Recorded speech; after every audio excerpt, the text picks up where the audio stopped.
सुप्रभात बच्चों। मैं आज मुखलाल संस्कृत उपशास्त्री महाविद्यालय बंधु छपरा भोजपुर से ऑनलाइन क्लास के माध्यम से आप सबों को प्रत्यय के तद्धित के बारे में बताने जा रहा हूँ। पिछले क्लास में प्रत्यय के बारे में हम लोग जाने थे। तो प्रत्यय के भेद दो प्रकार के हम लोग पढ़े थे, कृत और तद्धित। और इसी में हम लोग कृत किसे कहते हैं और कृदंत किसे कहते हैं ये जाने थे कि क्रिया या धातु के अंत में प्रयुक्त होने वाले प्रत्ययों को कृत प्रत्यय कहते हैं और उनके मेल से बने शब्द को कृदंत कहते हैं। और इसके उदाहरण हम लोग देखे थे। आज हम लोग तद्धित के बारे में पढ़ेंगे। और सबसे पहले तद्धित कहा किसे जाता है ये जानिए। तो संज्ञा, सर्वनाम और विशेषण के अंत में लगने वाले प्रत्यय को तद्धित कहा जाता है और उनके मेल से जो शब्द बनता है उसे तद्धितांत कहते हैं। जैसे अपना जोड़ पन, अपनापन। एक जोड़ता, एकता। अच्छा जोड़ आई, अच्छाई। मानव जोड़ता, मानवता। तो तद्धित भी जो है प्रत्यय का एक भेद है। प्रत्यय कोई शब्द में पीछे लगता है, जैसा कि आप जानते हैं। उपसर्ग पहले लगता है और प्रत्यय बाद में लगता है। शब्दों के बाद जो अक्षर या अक्षर समूह लगाया जाता है उसे हम प्रत्यय कहते हैं। तो उसी में तद्धित भी जो है पीछे लगेगा। कृत प्रत्यय क्रिया या धातु के अंत में लगता है, जबकि तद्धित प्रत्यय संज्ञा, सर्वनाम और विशेषण के अंत में लगता है। तद्धित और कृत प्रत्यय में यही मूल अंतर है। उपसर्ग की तरह तद्धित प्रत्यय भी तीन स्रोतों संस्कृत, हिंदी या उर्दू ये तीनों भाषा से आकर हिंदी शब्द की रचना में ये तीनों भी सहायक हुआ है। कुछ उदाहरण देखिए आप लोग। संस्कृत के पहले तद्धित प्रत्यय देखिए कि संस्कृत की तत्सम संज्ञाओं के अंत में तद्धित प्रत्यय लगाने से भाववाचक, अपत्यावाचक, भाववाचक, अपत्यावाचक मतलब नामवाचक और गुणवाचक विशेषण बनते हैं।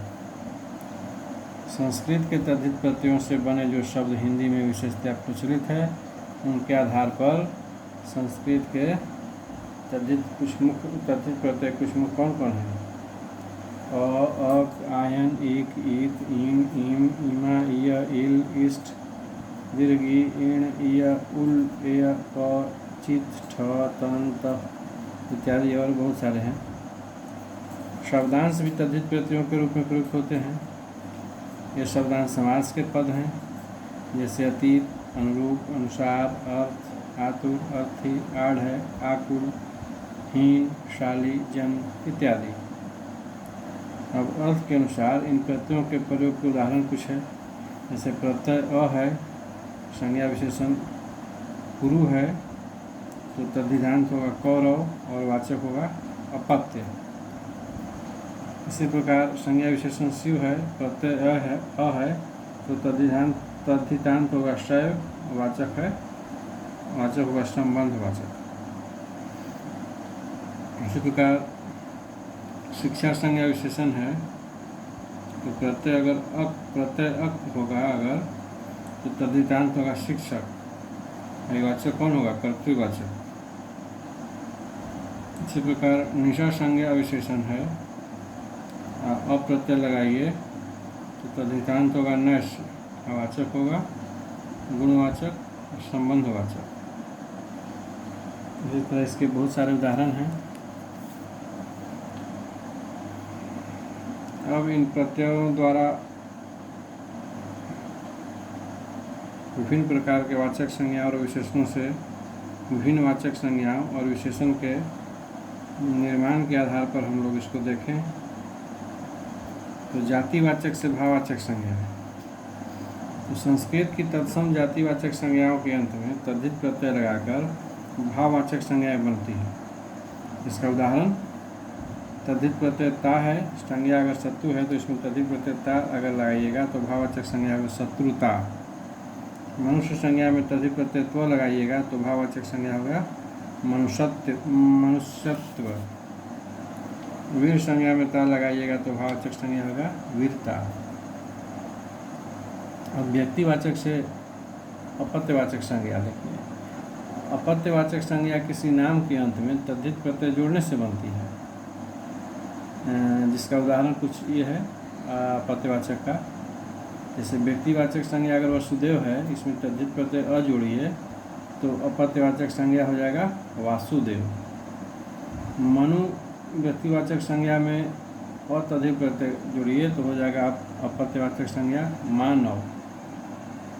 राधा में अगर राधा व्यक्तिवाचक संज्ञा है, उसमें यह जोड़िए तद्धित प्रत्यय तो अपत्यवाचक संज्ञा हो जाएगा राधेय। कुंती में यह वैसे कीजिएगा तो हो जाएगा कौंतेय। द्वितीय व्यक्तिवाचक संज्ञा में यह जोड़िएगा तो अपत्यवाचक संज्ञा हो जाएगा दैत्य। तो ये सब उदाहरण है इसके। अब विशेषण से भाववाचक संज्ञा, तो विशेषण के अंत में संस्कृत के कुछ तद्धित प्रत्ययों के मेल से कुछ भाववाचक संज्ञाएं बनती है। जैसे बुद्धिमान विशेषण में तात तद्धित प्रत्यय जोड़िएगा तो बुद्धिमता हो जाएगा वो भाववाचक संज्ञा। मूर्ख विशेषण में तात तद्धित प्रत्यय के जोड़ने से हो जाएगा भाववाचक संज्ञा मूर्खता। शुक्ल में इमा जोड़िएगा, शुक्ल विशेषण में इमा अगर तद्धित प्रत्यय जोड़िएगा तो हो जाएगा भाववाचक संज्ञा शुक्लिमा। वीर में त्व प्रत्यय जोड़िएगा तद्धित प्रत्यय तो हो जाएगा वीरत्व भाववाचक संज्ञा। इसी प्रकार और उदाहरण है। अब संज्ञा से विशेषण। संज्ञाओं के अंत में संस्कृत के गुण, भाव या संबंध के वाचक तद्धित प्रत्ययों को जोड़कर विशेषण भी बनते हैं। जैसे निशा संज्ञा में अप्रत्यय अगर जोड़ते हैं तो विशेषण होगा नश। तालु संज्ञा में यह प्रत्यय जोड़ेगा तो हो जाएगा तालव्य। मुख में संज्ञा में इक प्रत्यय जोड़ेगा तो हो जाएगा विशेषण मौखिक। लोक में इक प्रत्यय जोड़िएगा तो हो जाएगा विशेषण लौकिक। आनंद संज्ञा में इत प्रत्यय जोड़ेगा तो विशेषण हो जाएगा आनंदित। इसी प्रकार बल संज्ञा में इष्ट प्रत्यय लगाइए तो हो जाएगा बलिष्ठ। मुख में र प्रत्यय लगाइएगा मुख संज्ञा में तो हो जाएगा विशेषण मधुर। ये सब उदाहरण है संज्ञा से विशेषण का। अब ये तो हम लोग देखे संस्कृत के तद्धित प्रत्यय। अब हिंदी के तद्धित प्रत्यय देखिए तो संस्कृत के तत्सम शब्दों के साथ तद्धित प्रत्यय लगाकर संज्ञा और विशेषण बनाए हम लोग। अब हिंदी के तद्भव शब्दों के अंत में तद्धित प्रत्यय लगाकर संज्ञा और विशेषण बनाएंगे। तो हिंदी के तद्धित प्रत्यय है आ, आयन, आई, ताई, आओ, आका, आटा, आन, आना, आनी, आयत, आर, आरी, आरा, आड़ी, आल, औड़ा, औटी, औटा, ओटा, ओट, ऊ, ऐला, एला, ऐल, ऐत, एत, एली, एड़ी, एरा, आऊ, आका, आटा, आन, आना, आनी, आयत, आर, आरी, आड़ा, आड़ी, आल, इयल, आलू, आवट, आस, आशा, आहट, इन, इया, दीर्घी, इला, उआ, दीर्घु, एर, औड़ी, औती, औका, ओला, क, दीर्घिकार की, जा, टा, दीर्घिकार टी, डा, ड, दीर्घिकार डी, ता, दीर्घिकार ती, न दीर्घिकार नी, पन, पा, दीर्घिकार ली, ला, फिर लदीर्घिकार ली, ल, वंत, वाल, वाला, वां, वास, दंस, सरा, सा, सो, हर, हरा, हा, हरा, हाल, हला इत्यादि बहुत सारे। तो तद्धित प्रत्यांत जो शब्द हैं उसके बहुत रूप हैं, अनेक रूप हैं। इन रूप में भाववाचक, गुणवाचक, कर्तृवाचक, संबंधवाचक और विशेषण जो प्रमुख है। अब इनके उदाहरण कुछ देख लीजिए। भाववाचक तद्धित प्रत्यय है कौन कौन? आ, आयंध, आई, आन, आयत, आरा, आवट, आश, आहट, दीर्घी, एरा, अवती, ता, त, ती, पन, पा, दंस इत्यादि। इसका कुछ उदाहरण देखिए। संज्ञा विशेषण अगर चूर है, आप प्रत्यय लगेगा तो भाववाचक संज्ञा होगा चूरा। अगर सड़ा संज्ञा विशेषण है और आयंध प्रत्यय लगेगा तो हो जाएगा भाववाचक संज्ञा सड़ायंध। छूट में आरा लगाइएगा प्रत्यय तो भाववाचक संज्ञा होगा छुटकारा। मीठा संज्ञा विशेषण में आस प्रत्यय लगेगा तो हो जाएगा भाववाचक संज्ञा मिठास। इसी प्रकार बूढ़ा संज्ञा विशेषण में पा प्रत्यय लगे तो हो जाएगा भाववाचक संज्ञा बुढ़ापा। और बहुत उदाहरण है, आप लोग अपने से और बनाइएगा। अब उनवाचक तद्धितांत संज्ञा देखिए। उनवाचक संज्ञाओं से वस्तु की लघुता, प्रियता, हीनता इत्यादि के भाव व्यक्त होते हैं।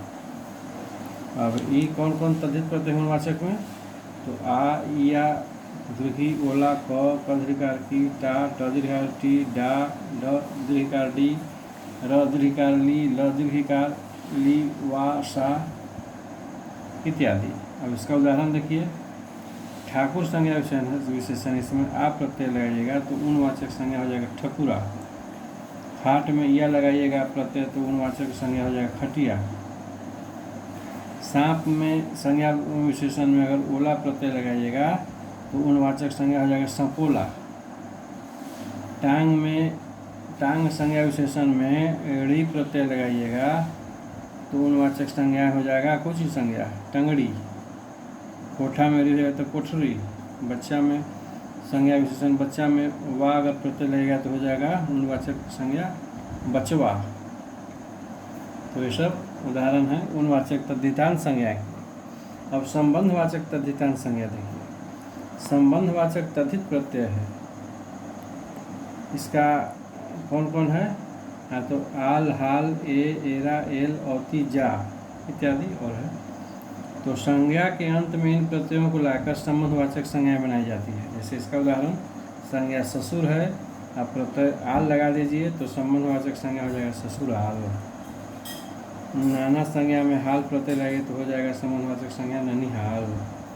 बाप में अवती प्रत्यय लगेगा तो हो जाएगा बपौती। भाई संज्ञा में जा लगाइएगा तो संबंधवाचक संज्ञा हो जाएगा भतीजा। अब कर्तृवाचक तद्धितांत संज्ञा देखिए। संज्ञा के अंत में आर, या, दीर्घी, एरा, हारा इत्यादि तद्धित प्रत्यय लगाकर कर्तृवाचक तद्धितांत संज्ञा बनाई जाती है। जैसे संज्ञा अगर सोना है प्रत्यय इसमें आर लगाइएगा तो कर्तृवाचक संज्ञा हो जाएगा सुनार। लोहा में आर प्रत्यय लगाइए तो हो जाएगा लुहार। तेल संज्ञा में दीर्घी प्रत्यय लगाइए तो हो जाएगा कर्तृवाचक संज्ञा तेली। लकड़ी में हारा लगेगा तो कर्तृवाचक संज्ञा हो जाएगा लकड़हारा। तो यह था कर्तृवाचक तद्धितांत संज्ञा। अब तद्वितीय विशेषण देखिए। संज्ञा के अंत में आ, आना, आर, आल, दीर्घी, इला, उआ, उ, एरा, एड़ी, ऐल, ओ, वाला, व दीर्घकार वी, वां, वंत, हर, हरा, हला, हा इत्यादि सब जो है तद्धित प्रत्यय लगाकर विशेषण बनता है। जैसे इसका उदाहरण कुछ उदाहरण देखिए। भूख संज्ञा में लगेगा तो विशेषण हो जाएगा भूखा। हिंदू संज्ञा में आना प्रत्यय लगेगा तो विशेषण हो जाएगा हिंदुआना। दूध संज्ञा में आर प्रत्यय लगेगा तो हो जाएगा विशेषण दुधार। देहात संज्ञा में दीर्घी प्रत्यय लगाइएगा तो हो जाएगा विशेषण देहाती। मामा में एरा लगाइएगा प्रत्यय तो हो जाएगा विशेषण ममेरा। भांग में एड़ी लगाइएगा तो भंगेड़ी। खपड़ा में एल लगाइएगा तो खपरैल। लखनऊ में भी लगाइएगा तो लखनवी। भूत में हा लगाइएगा प्रत्यय तो भूतहा। तो ये सब उदाहरण था तद्वितीय विशेषण का। अब जो है संस्कृत और हिंदी के तो हम लोग देख लिए। संस्कृत के तद्धित प्रत्यय और हिंदी के तद्धित प्रत्यय। अब थोड़ा सा उर्दू के कृत और तद्धित प्रत्यय भी हम लोग देखेंगे। उर्दू के बहुत सारे उर्दू शब्द हिंदी में प्रयुक्त होते हैं और यह शब्द अरबी, फारसी और कुछ तुर्की के हैं। उनके कृत तद्धित प्रत्यय भी इन्हीं भाषाओं के हैं। जैसे कृदंत में फारसी कृत प्रत्यय है अ, आ, आन, आ, इंदा, ईश, दीर्घी इत्यादि। अरबी के सभी शब्द संस्कृत के समान किसी न किसी धातु से बने हैं। धातुएं 3, 4, 5 वर्णों तक की होती है।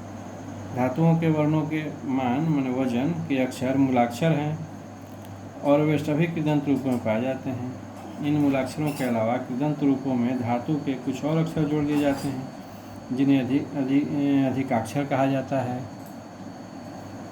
यह अधिकाक्षर 7 है अ, त, स, म, न, उ, य।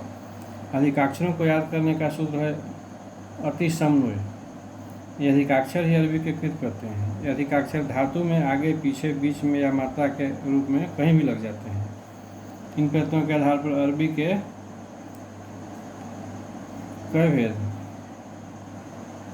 कृदंत विशेषण, कृदंत क्रियार्थक संज्ञा, कृदंत क्रियार्थक विशेषण, कृदंत स्थानवाचक और कालवाचक संज्ञाएं बनती है। फारसी कृदंत प्रत्यय से भाववाचक, प्रतिवाचक, वर्तमानकालिक कृदंत और भूतकालिक कृदंत बनते हैं। तो ये सब है।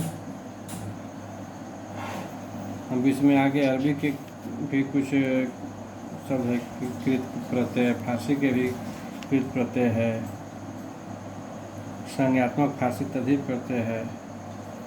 तो वो सब परीक्षा में नहीं आता है। अब जो बताया गया इसी पर आप सब लोग अपना अभ्यास कीजिए। आज के क्लास में इतना ही और अगले क्लास में हम लोग विशेष और विशेषण की रचना के बारे में पढ़ेंगे। तब तक के लिए आप सभी बच्चों को शुभ दिन।